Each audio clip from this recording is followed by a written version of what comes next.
नमस्कार। आज देखेंगे, आज जो पेपर हुआ है 025 820 उसके मैथ्स वाले पार्ट का सॉल्यूशन देखते हैं। पहला क्वेश्चन दिया हुआ है, एक परीक्षा में 80 छात्रों द्वारा प्राप्त किए गए औसत अंक 50 है। यदि उत्तीर्ण छात्रों के औसत अंक 55 है और परीक्षा में अनुत्तीर्ण होने वाले छात्रों की संख्या 30 है, तो परीक्षा में अनुत्तीर्ण छात्रों के औसत अंक क्या है?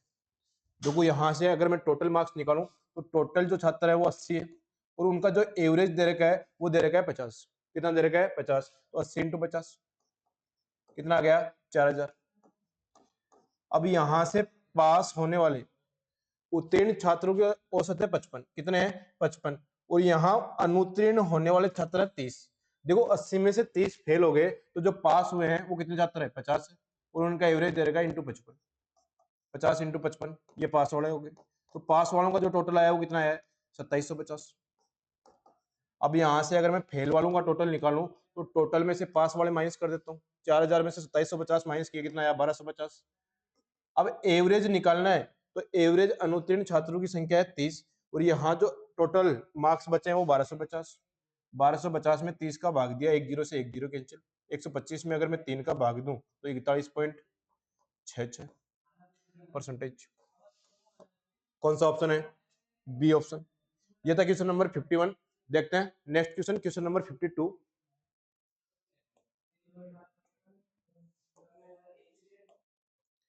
52 की बात करें, एक व्यक्ति 6% वार्षिक दर पर साधारण ब्याज पर 3 वर्ष के लिए 20,000 रुपए उधार लेता है। वह से तुरंत किसी अन्य व्यक्ति को 3 वर्ष के लिए 8.5% वार्षिक साधारण ब्याज दर पर उधार दे देता है। प्रति वर्ष प्राप्त लाभ का मूल्य क्या होगा? देखो, प्रति वर्ष निकालना है तो देखो, उधार उसने लिया 6% पे। कितने पे उधार लिया? 6% पे। और उसने जो उधार दिया वो कितने पे दिया? 8.5%। 8.5% पे उधार दिया तो यहाँ जो प्रतिवर्ष जो लाभ हो रहा है वो कितना है? 2.5%। अब यहाँ 20,000 का 2.5% लाभ हो रहा है तो 2.5/100। 2 जीरो से 2 जीरो कैंसिल हो गए, पॉइंट को उठाएंगे तो एक जीरो और कैंसिल हो जाएगा। और 25 को अगर मैं 20 से मल्टीप्लाई करूंगा तो प्रॉफिट आ जाएगा। और प्रॉफिट कितना हुआ है? 500 रुपए, 500 रुपीज। कौन सा ऑप्शन है? B option. ये था क्वेश्चन नंबर 52। देखते हैं नेक्स्ट क्वेश्चन, क्वेश्चन नंबर 53। 53 की बात करें, दो अंकों की सभी संख्याओं का योग क्या है जो 9 से विभाज्य है? देखो, दो अंकों की संख्या, पहली संख्या 18, इससे आगे 27। जो लास्ट संख्या है दो अंकों की जिसमें 9 का भाग जाता है वो कौन सी है? 99। 99 है क्या? अब देखो, यहां अगर टोटल निकालना है तो देखो, प्रथम पद प्लस अंतिम पद 18 प्लस 99/2 ये आ जाएगा एवरेज। क्या आ गया? एवरेज। और यहाँ जो संख्याएं हैं वो कितनी है? 18 से 99 कितनी संख्या है? 10 है। क्योंकि देखो, 9 से 90, 9 से 90 कितनी होती है? 10। तो यहाँ से एक किसका है? तो 90 से आगे 99 एक किसका है? तो कितनी संख्या है? 10। यहाँ एवरेज को 10 से मल्टीप्लाई कर दूं तो टोटल आ जाएगा। यहाँ 99 और 18 कितना होगा? 117/2 इंटू 10। देखो, 10 से मल्टीप्लाई किया, कितनी बार गया? 5 बार गया। 117 को अगर मैं 5 से मल्टीप्लाई करूंगा तो कितना आ जाएगा? 585, 585। कौन सा ऑप्शन है? C option. ये था क्वेश्चन नंबर 53। देखते हैं नेक्स्ट क्वेश्चन 54 की बात करें, what is the value of k plus 1/k, k minus 1/k, k की पावर 4 प्लस 1/k की power 4, k square plus 1/k square. देखो, इस क्वेश्चन को करने के लिए एक छोटी सी चीज आपको ध्यान रखनी है। क्या? कि देखो, a प्लस बी और a माइनस बी दोनों को अगर मल्टीप्लाई करते हैं तो हमेशा आता है ए स्क्वायर माइनस बी स्क्वायर। क्या आता है? ए स्क्वायर माइनस बी स्क्वायर। इस कॉन्सेप्ट का यूज करते हुए इस क्वेश्चन को अगर सोल्व करेंगे तो यहाँ आएगा के स्क्वायर माइनस 1/k स्क्वायर। के स्क्वायर माइनस 1/k स्क्वायर, क्योंकि देखो, के को के से मल्टीप्लाई कर दिया और 1/k को 1/k से मल्टीप्लाई कर दिया। अब के स्क्वायर माइनस 1/k स्क्वायर को के स्क्वायर प्लस 1/k स्क्वायर से मल्टीप्लाई करेंगे तो क्या बनेगा? यहाँ लिख देता हूँ, के की पावर 4 माइनस 1/k की पावर 4। क्यों? कि देखो, के स्क्वायर का अगर स्क्वायर किया तो के की पावर 4 और 1/k स्क्वायर का स्क्वायर किया तो 1/k की पावर 4। अब इसको इससे मल्टीप्लाई करना है। किससे? इससे। अब देखो, के की पावर 4 प्लस इसको मल्टीप्लाई करूंगा के की पावर 4 प्लस 1/k की पावर 4 से। अब देखो, ए स्क्वायर, अब 4 का 2 से मल्टीप्लाई के की पावर 8 माइनस 1/k की पावर 8। कौन सा ऑप्शन है? D option. ये था क्वेश्चन नंबर 54। देखते हैं next question, question number 55। 55 number question की बात करें, डीआई का क्वेश्चन है, दिया हुआ है P1 है सभी 5 कंपनियों की कारों की और बाइकों की औसत बिक्री के बीच का अंतर। देखो पहले मैं टोटल के बीच का अंतर निकालूं तो देखो 900 और 400, 900 और 400 का डिफरेंस है 500, यहां डिफरेंस है 100 का, यहां डिफरेंस है 100 का, और यहां जो डिफरेंस है वो 200 का है, और यहां जो डिफरेंस है वो 0 का है। तो इनका एवरेज निकालूं तो 500 और 100 600, 700 और 200 900। 900 में अगर मैं 5 का भाग दे दूं, क्योंकि 5 है, FGHIJ, तो ये P1 का मान आ जाएगा। P1 का मान आ गया 180। यहां से P2 का अगर मान निकालना है तो P2 के लिए इसने लिखा है सभी 5 कंपनियों के बाइकों और कारों की बिक्री की कुल संख्या। बिक्री की कुल संख्या है तो देखो कुल संख्या 900 और 400 1300, ये कितना हो गया दोनों 800 2100, ये कितना हो गया दोनों का 1200 3300 हो गया, 3900 4700 और 1400 6100 6100। यहां पूछा क्या है P2 माइनस P1। देखो P2 माइनस P1 मतलब 6100 माइनस 180 कितना आ जाएगा 5920। 5920 कौन सा ऑप्शन है? A option. ये था क्वेश्चन नंबर 55। देखते हैं नेक्स्ट क्वेश्चन,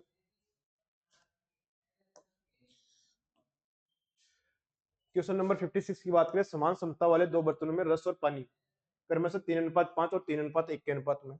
देखो यहाँ समान एफिशिएंसी क्या बोला है, इक्वल कैपेसिटी बोला है। समान क्षमता मतलब देखो पहले में रस और पानी, रस और पानी तो जूस और वाटर 5:3, पहले में 3:5 क्या है 3:5। दूसरे की बात करूं तो दूसरे में जूस और वाटर का है 3:1। देखो यहाँ एफिशिएंसी बराबर दे रखी है तो यहाँ तो 5 और 3 8 है, यहाँ 3 और 1 कितना है 4, तो इसको अगर बराबर करना है तो 2 से मल्टीप्लाई कर। यहाँ मैंने 2 से मल्टीप्लाई किया, दूसरे बर्तन में जूस आ गया 6, वाटर आ गया 2। अब पूछा क्या है कि दोनों को एक बड़े बर्तन में डाल दिया जाता है, जूस और पानी का अनुपात क्या होगा। देखो जूस पहले बर्तन में 3 है, दूसरे में 6 है, तो जूस टोटल कितना हो जाएगा 9। यहाँ पानी पहले 5 है और इसमें 2 है, तो वाटर कितना हो जाएगा 7, तो 9:7। कौन सा ऑप्शन है? B option. ये था क्वेश्चन नंबर 56। देखते हैं नेक्स्ट क्वेश्चन, क्वेश्चन नंबर 57। 57 की बात करें, 44 वस्तुओं का क्रय मूल्य अक्स वस्तुओं के विक्रय मूल्य के समान है, यदि लाभ 10% है तो अक्स का मान ज्ञात कीजिए। देखो प्रॉफिट 10% दे रखा है तो यहाँ जो सीपी और एसपी का जो अनुपात होगा वो कितना होगा, 10% की बात करें तो वो होता है 1/10, 1/10। सीपी 10 होगा तो एसपी कितना होगा 11। अब यहाँ दे रखा है 44 वस्तुओं का क्रय मूल्य 44 सीपी अक्स वस्तुओं के विक्रय मूल्य एसपी के बराबर। तो यहाँ से सीपी और एसपी का अगर अनुपात निकालूं तो सीपी तो यहाँ से देखो सामने वाला अक्स आ गया और एसपी कितना आ गया 44। देखो इनका अनुपात 11:44, 4 गुना है, तो यहाँ 10 का 4 गुना कितना हो जाएगा 40। तो यहाँ से सीपी कितना आ गया 40। कौन सा ऑप्शन है? C option. अक्स का मान कितना आ गया 40। देखते हैं नेक्स्ट क्वेश्चन, क्वेश्चन नंबर 58। 58 की बात करें तो ये दिया हुआ डीआई का क्वेश्चन है, निम्नलिखित आय चित्र में किसी कारखाने में श्रमिकों के साप्ताहिक मेहनताने को दर्शाया गया है। कितने श्रमिकों को 200 रुपए से अधिक का मेहनताना मिला है। देखो 200 से अधिक, ये 100 से 200, 100 से 200, 100 से 200 वाले, ये 200 से ऊपर वाले, तो 50 और 20 70, 70 और 15 कितना हो गया 85। कौन सा ऑप्शन है? D option. ये था क्वेश्चन नंबर 58। देखते हैं नेक्स्ट क्वेश्चन, 59 की बात करें, रमेश ने रुपए 15,600 रुपए साधारण ब्याज की 10% वार्षिक दर वाले एक सावधि खाते में जमा कराए। ब्याज से हुई आय को वह प्रति दूसरे वर्ष मूलधन में मिला देता है। उसका चौथे वर्ष में अंत में मिलने वाला ब्याज, देखो चौथे वर्ष के अंत में मिलने वाला ब्याज निकालना है तो चौथे वर्ष के अंत में मिलने जो प्रिंसिपल है वो निकालना पड़ेगा। और प्रिंसिपल कौन सा होगा, देखो यहां बोला है कि प्रति दूसरे वर्ष मूलधन मिला देता है, तो यहाँ 15,600 का 2 वर्ष का ब्याज निकालो 15,600 का 2 वर्ष का ब्याज कितना हो गया 20%, या सीधा 120% निकाल दूं तो जो चौथे वर्ष के शुरुआत में जो प्रिंसिपल होगा वो आ जाएगा 15,600 का 120%, 2 जीरो से 2 जीरो कैंसिल किया। 156 को 12 से मल्टीप्लाई करता हूँ, कितना हो गया 312 और 1560 1872, 18,720। प्रिंसिपल आ गया 18,720 चौथे वर्ष के शुरुआत में। अब क्या पूछा है, चौथे वर्ष के अंत में मिलने वाला ब्याज। देखो यहाँ दर दे रही है 10%, 18,720 के 10% की बात करें तो वो क्या हो जाएगा 1/10। 1 जीरो से 1 जीरो कैंसिल हो गया, तो कितना आ गया 1872 रुपये। देखो इस क्वेश्चन में जो ध्यान रखने वाली बात क्या थी कि चौथे वर्ष के शुरुआत में मूलधन क्या होगा वो ध्यान रखना है, और मूलधन क्या होगा कि 2 वर्ष के बाद जो ब्याज है वो उसमें मिला देगा। तो 15,600 का 2 वर्ष के बाद जो अमाउंट होगा वो कितना होगा 18,720। अब 2 वर्ष के बाद में जो अमाउंट है वो चौथे वर्ष के लिए क्या होगा प्रिंसिपल। देखते हैं नेक्स्ट क्वेश्चन। क्वेश्चन नंबर 60 है, ट्रिग्नोमेट्री का क्वेश्चन है। यदि a बराबर cos 30 tan 60 plus cos 60 tan 30 तो a का मान ज्ञात कीजिए। तो कुछ सीधा मान रखना है और आंसर आ जाएगा। cos 30 की वैल्यू होती है √3 और इसकी वैल्यू भी √3 प्लस इसकी वैल्यू 1/√3 और tan 30 की वैल्यू भी 1/√3। सिर्फ इतना सोल्व करना था। ये आ गया 3 और ये कितना आ जाएगा 1/3, और 3 और 1/3 को अगर ऐड करते हैं कितना आता है 10/3। 3 3 9 और 1 10/3। कौन सा ऑप्शन है, डी ऑप्शन। ये था क्वेश्चन नंबर 60। देखते हैं नेक्स्ट क्वेश्चन। क्वेश्चन नंबर 61 की बात करें, किसी घास के मैदान का आकार 6 मीटर भुजा वाले एक संभव त्रिभुज का है। उसके किसी एक शीर्ष से एक घोड़ा 4.2 मीटर लंबी रस्सी से बंधा हुआ है। संपूर्ण क्षेत्रफल में से चढ़ने के लिए उपलब्ध क्षेत्रफल की सर्वाधिक निकटतम प्रतिशतता क्या है। देखो जो पूरा मैदान है वो संभव त्रिभुज है। ये 6 मीटर, 6 मीटर और 6 मीटर। अब यहाँ एक शीर्ष से बंधा है तो ये 4.2 मीटर रेडियस है इसकी, और बीच का जो एंगल है वो कितना है 60 डिग्री। अब देखो टोटल मैदान का अगर एरिया निकालूं तो √3/4 a²। संभव त्रिभुज है तो √3/4 6 का स्क्वायर कितना हो गया 36, कितना आ गया 9√3, और √3 की वैल्यू कितनी होती है 1.732। इसको अगर मैं मल्टीप्लाई करूंगा 9 दूनी 18, फिर 18 15.588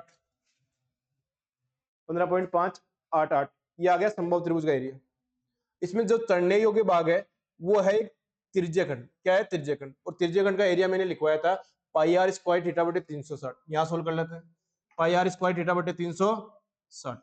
अब थीटा 60 डिग्री है तो 60/360 ये तो 1/6 हो जाएगा। पाई का मान 22/7, आर का मान दे रखा 4.2 इंटू 4.2 और इंटू 1/6। देखो 7 6 के 42 हो गया। 42 में 4.2 का भाग जाएगा 10 बार, तो बट्टे में आ गया 10। अब 10 का 2.2 हो जाएगा, ये कैंसिल हो गया। 2.2 और 4.2 को इंटू करेंगे तो कितना आ जाएगा 22 2 44, 22 चौको 88 और 4 92, 9.24। तो 9 यहां पूछा है चढ़ने योग्य भाग, ये 9.24 है, पूरा है 15.588। इसकी परसेंटेज ज्ञात करना है तो 9.24 बटे 15.588 इंटू 100। देखो पूरा सोल्व करोगे टाइम लगेगा। यहाँ थोड़ा सा ध्यान दे लो कि 9 और 15 3/5, 3/5 होता है 60%। अब देखो 60% से ज्यादा आएगा या कम आएगा, यहां से पता लगेगा। 24 से 58 ज्यादा है तो 60% से एकदम कम आएगा। कौन सा आएगा 59%। 59% कौन सा ऑप्शन है, सी ऑप्शन। ये था क्वेश्चन नंबर 61। देखते हैं नेक्स्ट क्वेश्चन।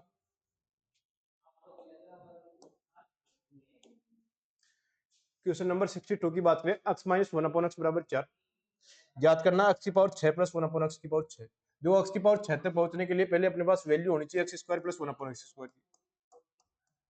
यहाँ x² प्लस 1/x² की वैल्यू होती है, देखो जब a - 1/a बराबर k दे रखा हो तो क्या होता है a² प्लस 1/a² होता है k² प्लस 2। ये अलजेब्रा में पढ़ा था, k² प्लस 2। तो 4 का स्क्वायर प्लस 2 कितना हो गया 16 प्लस 2 18। अब यहां इसका क्यूब करेंगे तो x की पावर 6 प्लस 1/x की पावर 6। और क्यूब के लिए एक चीज बताई थी कि अगर a प्लस 1/a बराबर k है तो ए क्यूब प्लस 1 के ए क्यूब, वो क्या होगा, ए क्यूब के क्यूब माइनस 3 के।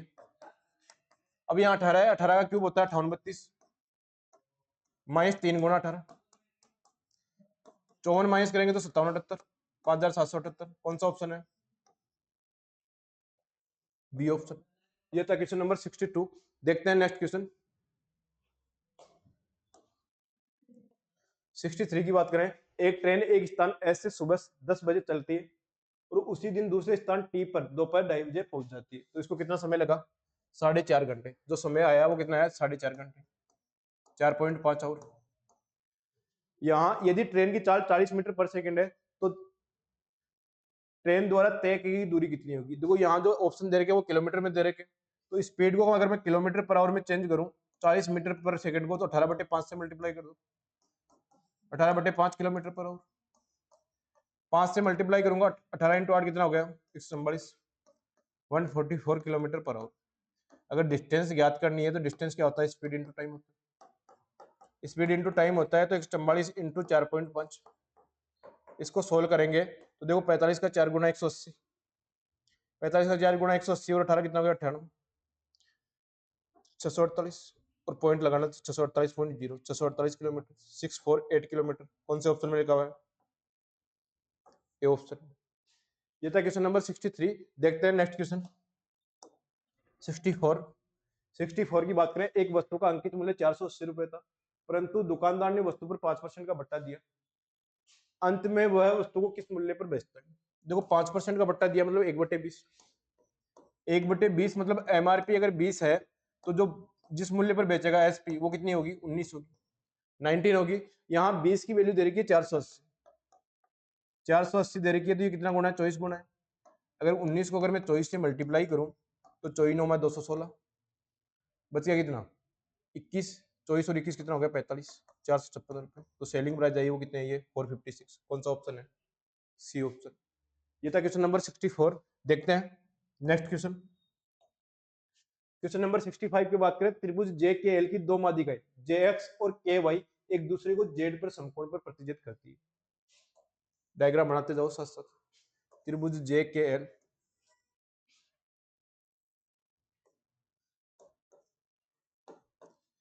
जे के एल, जे एक्स और के वाई, ये जे एक्स हो गया और ये हो गया के वाई हो गया। दोनों जो प्रतिच्छेद कर रही है वो कितने पे कर रही है? 90 डिग्री पे कर रही है, 90 डिग्री पे प्रतिच्छेद कर रही है। यदि के एल बराबर 22 सेंटीमीटर, के एल बराबर 22 सेंटीमीटर है तो देखो ये माध्यिका है, तो के एक्स भी 11 होगा और एल एक्स भी कितना होगा? 11, क्योंकि माध्यिका सामने वाली भुजा को समान दो बराबर भागों में डिवाइड करती है। ये 11 हो गया, ये 11 हो गया। आगे दे रखा है के वाई बराबर 12 है। देखो के वाई बराबर 12 है तो माध्यिका जिस बिंदु पे मिलती है वो होता है सेंट्रोइड, केंद्र होता है। क्या होता है? केंद्र। और केंद्र माध्यिकाओं को 2:1 में डिवाइड करता है। तो 12 को 2:1 में डिवाइड करो तो ये 8 हो गया और ये कितना हो गया? 4 हो गया। 8 हो गया और 4 हो गया, क्योंकि 12 को 2:1 में डिवाइड किया, 8 और 4 हो गया। अब देखो 90 के सामने कर्ण है, यहां से ये ओ मान लेता हूं। यहां से अगर ओ एक्स की लंबाई निकालूं तो कर्ण का स्क्वायर 11 का स्क्वायर माइनस 8 का स्क्वायर और इसका रूट ले लूं, ये आ जाएगी ओ एक्स की वैल्यू।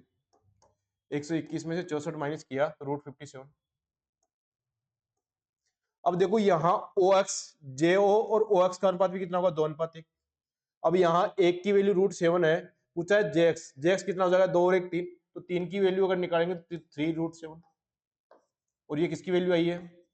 57, जे एक्स की वैल्यू आई। कौन सा ऑप्शन है? C option. ये था क्वेश्चन नंबर 65। देखते हैं नेक्स्ट क्वेश्चन। क्वेश्चन नंबर 66 की बात करें। एक जीवा द्वारा एक वर्त के केंद्र पर अंतरित कोण 180 डिग्री है। समान जीवा द्वारा इस वर्त की परिधि पर अंतरित कोण केंद्र पर अंतरित कोण का आधा होता है, तो 180 डिग्री।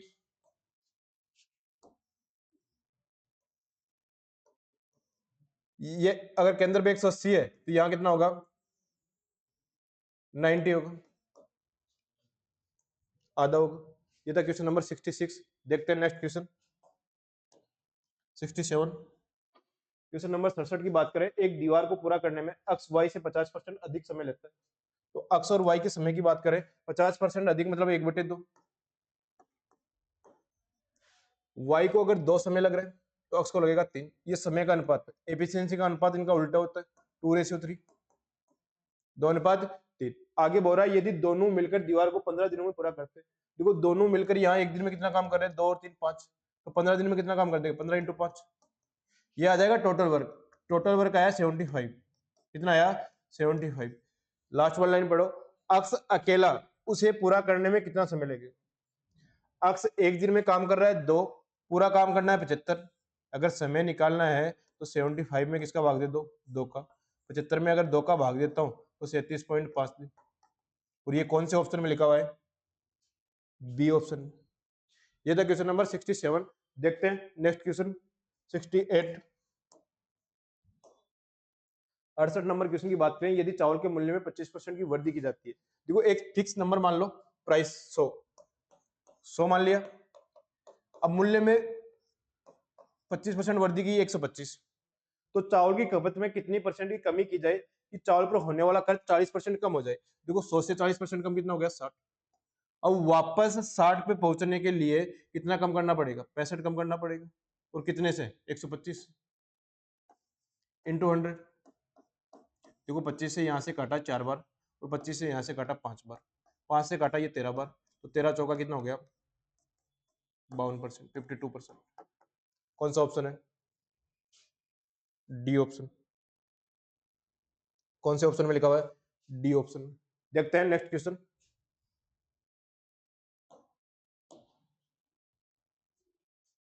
69। निम्नलिखित में से कौन सा कथन सत्य है।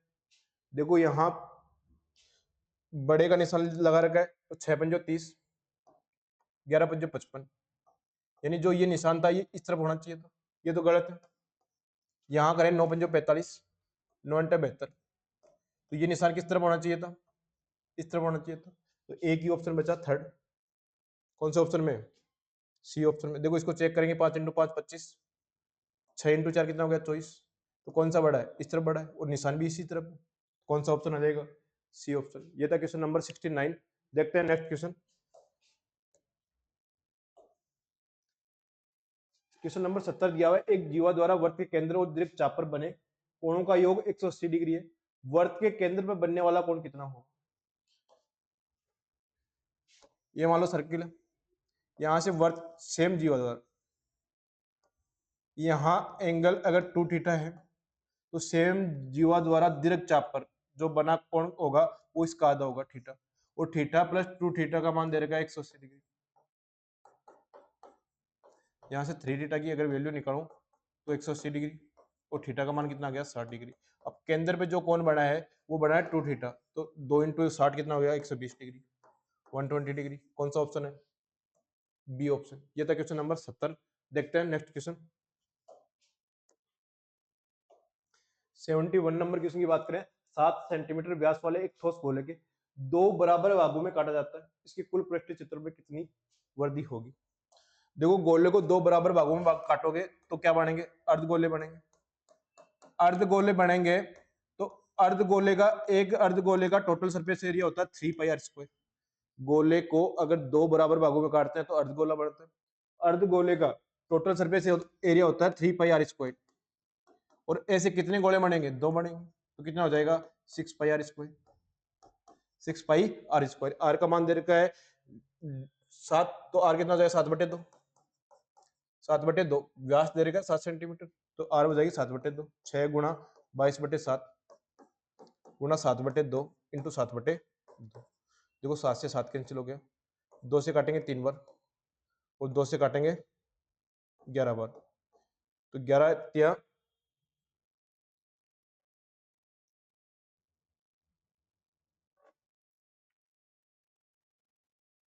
11 तिया 33। देखो यहाँ वर्दी पूछी है, वर्दी पूछी है, तो यहाँ 6πr²। पहले जो वो था क्या, क्या था, 4πr²। 4πr² था, अब 6πr² हो गया। तो अब जो मान निकालना है वो निकालना है 2πr²। किसका मान निकालना है, 2πr²। तो यहाँ जो 6 लिखा था उसकी जगह लिख दो 2, 2 × 22/7। इसको सोल्व करेंगे तो देखो 2 से तो 2 कैंसिल हो गया, ये 11 बार गया, 11 7 कितना हो गया 77 सेंटीमीटर स्क्वायर। क्योंकि यहाँ जो 6 पाई आर स्क्वायर निकाल रहे थे वो बड़ा हुआ टोटल सरफेस एरिया निकालना, लेकिन यहाँ लिखा हुआ कितनी वर्दी होगी। देखो पहले 4 पाई आर स्क्वायर था, अब हो गया 6 पाई आर स्क्वायर, तो कितना बढ़ गया 2 पाई आर स्क्वायर। मान रखेंगे आंसर कितना आ जाएगा 77 सेंटीमीटर स्क्वायर। क्वेश्चन नंबर 72 की बात करें, बिंदु अक्ष से खींची गई स्पर्शरेखा वृत्त को बिंदु यू पर स्पर्श करती है। ओ इस वृत्त का केंद्र है, अक्ष यू बराबर 15 सेंटीमीटर, ओ यू बराबर 8 सेंटीमीटर, तो ओ अक्ष का मान एकदम इजी क्वेश्चन है। सर्किल है, सर्किल ओ वृत्त का केंद्र है, यहां अक्ष से खींची गई स्पर्शरेखा यू पे स्पर्श करती है, यहां मान लेते हैं अक्ष, ये अक्ष है, यहां केंद्र से ये हो गया ओ अक्ष, ओ अक्ष का मान बताना है, और यहां अक्ष यू की वैल्यू दे रखी है 15, ये अक्ष यू की वैल्यू 15 है, और ओ यू की वैल्यू दे रखी है 8, और ये रेडियस है क्या, रेडियस स्पर्श रेखा के साथ 90 डिग्री का एंगल बनाती है, कितने डिग्री का 90 डिग्री का। तो समकोण त्रिभुज में 15 8, तो तीसरी भुजा कितनी होती है 17 सेंटीमीटर, ट्रिपलेट होता है, या फिर 15 का स्क्वायर प्लस 8 का स्क्वायर का रूट, एक ही बात है। कौन सा ऑप्शन आ जाएगा, सी ऑप्शन। ये था क्वेश्चन नंबर 72। देखते हैं नेक्स्ट क्वेश्चन 73 नंबर क्वेश्चन की बात करें, त्रिभुज ए बी सी एक समकोण त्रिभुज है, कोण सी बराबर 90 डिग्री, लिखते जाओ। कोण सी 90 डिग्री है, कोण सी अगर 90 डिग्री है और यहां दे रखा है ए बी बराबर 25, बी सी बराबर 20, देखो 25 20 के साथ जो ट्रिपलेट होता है वो होता है 15। अब पूछा क्या है, सेक ए का मान, देखो एक यहाँ ए यहाँ बन रहा है, तो ये तो होगा बेस, ये होगा परपेंडिकुलर, और ये क्या होगा हाइपोटेनस। यहाँ से सेक ए की बात करें तो सेक ए होता है हाइपोटेनस, यानी कर्ण बटे बेस, कर्ण बटे आधार, कर्ण है 25, आधार कितना है 15, 25 बटे 15, 5 बटे 3, कौन सा ऑप्शन है, ए ऑप्शन। ये था क्वेश्चन नंबर 73। देखते हैं नेक्स्ट क्वेश्चन 74।